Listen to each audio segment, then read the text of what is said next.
Баршаңызға сәлем, менің каналыма қош келдіңіздер. Бүгін сіздерге үйде қатып қалған нандарды қалай қолданатынын көрсететін боламын.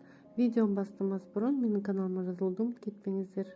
Алдымен нанымызды кесіп аламыз. Рецептіміз өте оңай. Егер сіздің тамақ жасауға қолыңыз тимей жатса, үйдегі бар нәрселермен 5-10 минутта осы пиццаны дайындасаңыз болады. Пешке салатын ыдысымызға kesкен нанымызды орналастырамыз. Қалаған ыдысыңызды қолдансаңыз болады. Мен нандарды 1-1,5 см қылып кестім. Қаласаңыз біраз қалың қылып турасаңыз болады.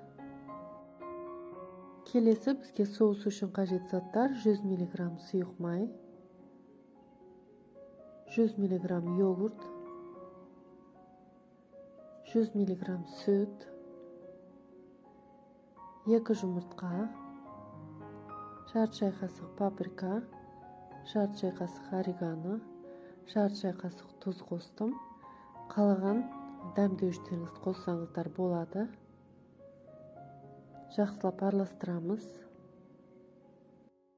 Соусымыз дайын. Енді нанның үстіне құямыз соусымызды.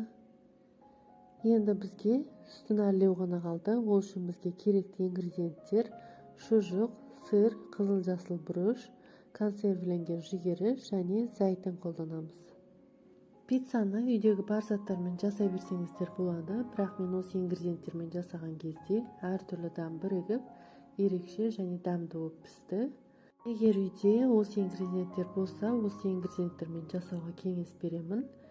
Пиццамызды алдын ала 180 дәрежеде ысытылған пешке үстіндегі ингредиенттер піскенше пісіреміз.